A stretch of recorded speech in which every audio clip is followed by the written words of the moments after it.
Damn it. ఏంటిటా కుండబద్దలు కొడతా అట్ట. నమస్కారం, కుండబద్దల ప్రేక్షకులకి స్వాగతం.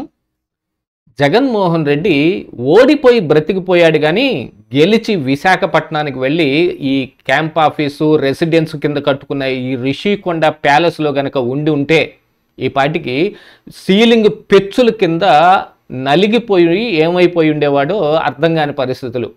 ఈ రోజున రిషికొండ ప్యాలెస్ని పవన్ కళ్యాణ్ విజిట్ చేయడానికి వెళ్ళినప్పుడు అద్భుతమైన దృశ్యాలన్నీ బయటపడ్డాయి. అలాంటి ఆ కన్స్ట్రక్షన్కి కూటమి అధికారంలోకి వచ్చిన తర్వాత కూడా ఇంకా జగన్మోహన్ రెడ్డి తాలూకు ఈ ఐఏఎస్లు వీళ్ళందరూ ఇక పెద్ద పెద్ద పోస్టుల్లో ఉండి కట్టిన ఆ కంపెనీకి డెక్ ఇన్ఫ్రాస్ట్రక్చర్ అండ్ ప్రాజెక్ట్స్ కంపెనీకి బిల్లులు కూడా రిలీజ్ చేశారు. అసలు ఏం జరిగింది రిషికొండ ప్యాలెస్లో? పవన్ కళ్యాణ్ అక్కడ కనపడిన ఆ దృశ్యం ఏమిటి? అసలు జగన్మోహన్ రెడ్డి కట్టడం కడితే వెనకటికో సామెత చెప్పినట్టు పనిమంతుడు పందిరేస్తే పిచ్చుకలు వచ్చి పడేశాయి అన్నట్టుగానే అవుతుందా అనేది ఈ వీడియోలో ప్రూఫ్స్తో సహా మీకు వివరించే ప్రయత్నం చేస్తాను. వీడియో నచ్చితే గనుక ఖచ్చితంగా లైక్ చేయండి, ఇంకా 10 మందికి షేర్ చేయండి. మీకు ముందుగా ఈ పక్కన ఒక దృశ్యం చూపిస్తాను చూడండి. ఇది ఈ రోజున పవన్ కళ్యాణ్ రిషికొండ ప్యాలెస్ని విజిట్ చేయడానికి వెళ్ళాడు. ఒకసారి దాన్ని పూర్తిగా పరిశీలించి తర్వాత ఇంకా దేనికి వాడే అవకాశం ఉందనేది గత సంవత్సరంన్నరగా మల్లగొల్లాలు పడుతుంది ఈ కూటమి ప్రభుత్వం కూడా. దేనికి ఉపయోగించాలి అసలు ఈ ప్యాలెస్ని, ఈ కట్టడాన్ని? 800 కోట్ల రూపాయలు వృధా చేసి ప్రజాధనంతో కట్టిన ఈ ప్యాలెస్లో ఉన్న పరిస్థితి ఇది. మరి జగన్మోహన్ రెడ్డి అందులో ఉండటానికి క్యాంప్ ఆఫీస్కి పెట్టుకున్నాడు. అమరావతిని చంపేయటం కోసం అమరావతి మీద ఈ రోజుకి కూడా విషం కక్కుతూ అక్కడ నీళ్లు నిండిపోతూ ఉన్నాయి, అక్కడ కట్టడాలు ఊడి పడిపోతాయని చెబుతూ ఆయన విశాఖకు వెళ్తాను, ఎగ్జిక్యూటివ్ క్యాపిటల్గా దాన్ని పెట్టుకొని విశాఖ నుంచే పాలిస్తాను అని చెప్పి ఇదిగో ఈ రిషికొండ ప్యాలెస్ని కట్టుకున్నాడు. దాంట్లో ఉన్న పరిస్థితి చూడండి ఒకసారి.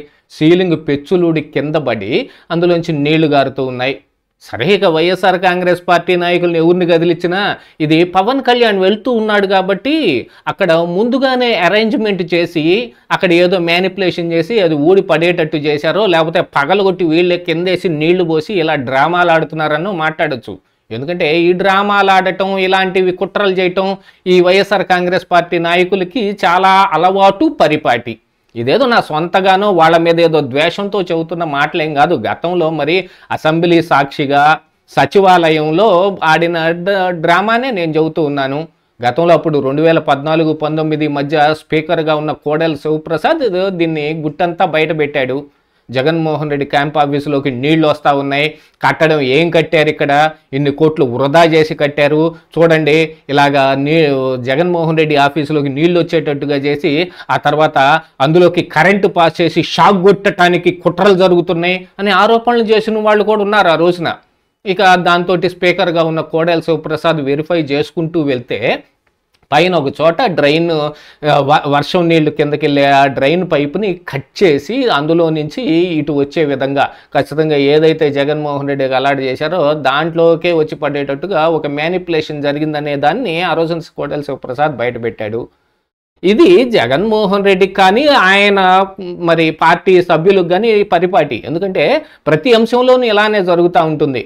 పింక్ డైమండ్ గురించి మాట్లాడిన వాళ్ళు ఈ రోజున అసలు ఏం మొహం పెట్టుకొని ప్రజల ముందుకు వస్తారో కూడా తెలియదు. వాళ్ళ అధికారంలోకి వచ్చిన తర్వాత పింక్ డైమండ్ ఎటు పోయిందో కూడా తెలియదు. అలాంటిది ఇప్పుడు టీటీడీలో ఏదో జరిగిపోతుంది. అక్కడ ముస్లిమ్స్కి సంబంధించిన వాళ్ళకి ముంతాజ్ హోటల్కి భూములు కేటాయించారంటే ఆ కేటాయించింది కూడా మళ్ళీ వీళ్ళే.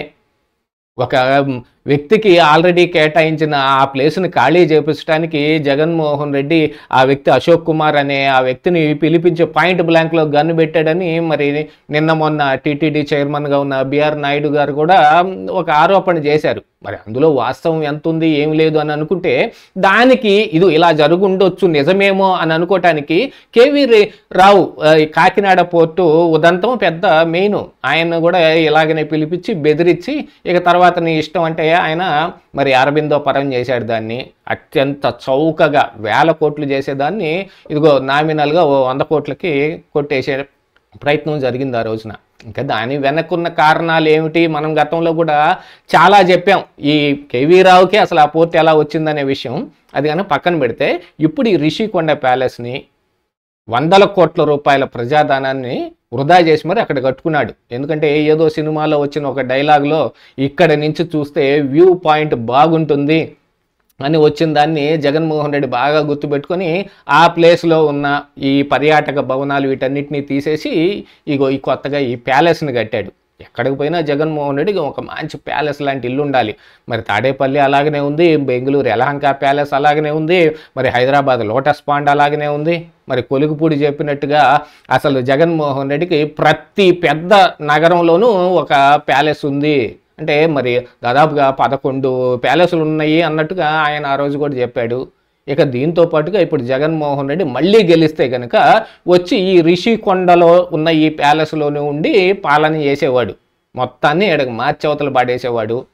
అమరావతి మునిగిపోతుందని ఈ రోజుకి కూడా ఎక్కడైతే పొలాల్లో నీళ్లు నిలబడి ఉన్నాయో వాటన్నిటినీ కూడా చూపిస్తూ వేరే ఏ కారణానికి బోట్లు వేసుకొని వెళ్తున్న కొన్ని పాత విజువల్స్ని అసలు ఆంధ్రప్రదేశ్కి సంబంధించకుండా ఉన్న వేరే విజువల్స్ని కూడా చూపిస్తూ సోషల్ మీడియా ప్రచారం చేసే వైసీపీ సోషల్ మీడియాకి ఈ రోజున ఒక పెద్ద చంపపెట్టు లాంటిది ఇది. జగన్మోహన్ రెడ్డి ఉండటం కోసమే కట్టుకున్న ఆ రిషికొండ ప్యాలెస్లో పెచ్చులుడి కింద పడ్డాయి. ఇక మరి ఆరోపణలు అంటే ఇక సర్వసాధారణం. పవన్ కళ్యాణ్ విజిట్కి ఇప్పుడే ఎందుకు వెళ్ళాడు, దాన్ని అనుకున్న కారణం ఏంటి, ఆయన వెళ్ళినప్పుడే ఎందుకు పడ్డాయి అని అంటే, ఆయన వెళ్ళినప్పుడు ఎందుకు పడ్డాయి ఆల్రెడీ ముందే పడున్నాయి, వాటిని పవన్ కళ్యాణ్ చూశాడు. అంటే ఇప్పుడు పవన్ కళ్యాణ్ వస్తున్నాడు కదా అని వాటన్నిటిని వేరు పక్కన వేస్తారు కదా అని అంటే, అసలు చూడటానికి మనుషులు ఎవరు ఉన్నారు అక్కడ? అంత పెద్ద భవనం కట్టుకొని ఉన్నాడు. ఎక్కడ ఏమి లీకులు వచ్చాయో, అసలు ఈ కాంట్రాక్టు చేసిన మరి ఆ డెక్ ఇన్ఫ్రాస్ట్రక్చర్ మాత్రం ఏమి సమాధానం చెబుతుంది? ఇలాగ ఒక సీఎం ఉండటానికి క్యాంప్ ఆఫీస్ కమ్ రెసిడెన్స్కి కట్టిన ఈ భవనంలోనే ఇన్ని అవకతవకలతో ఉంటే ఇక పాత సామెత గుర్తొస్తుంది.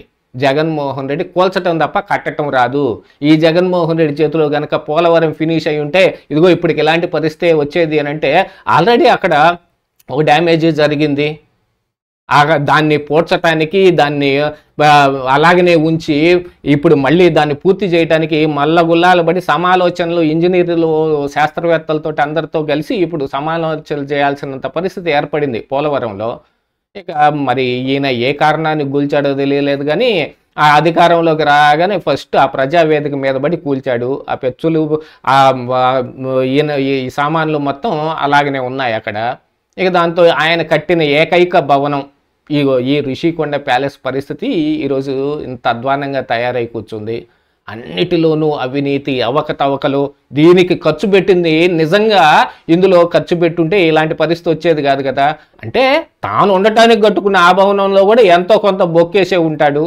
దీంతో అందరూ ఈ రోజున ప్రజలందరూ ఈ చూసిన అందరూ అనుకుంటున్నది ఏంటంటే, ఆయన ఓడిపోయి బతికిపోయాడు కానీ ఆయన భార్య లేక గెలిచి ఆడికి వెళ్ళి ఉంటే ఈ పెచ్చుల కింద ఖచ్చితంగా నలిగిపోయి ఉండేవాళ్ళు, ఏమైపోయి ఉండేవాళ్ళే అని అనుకుంటున్నారు.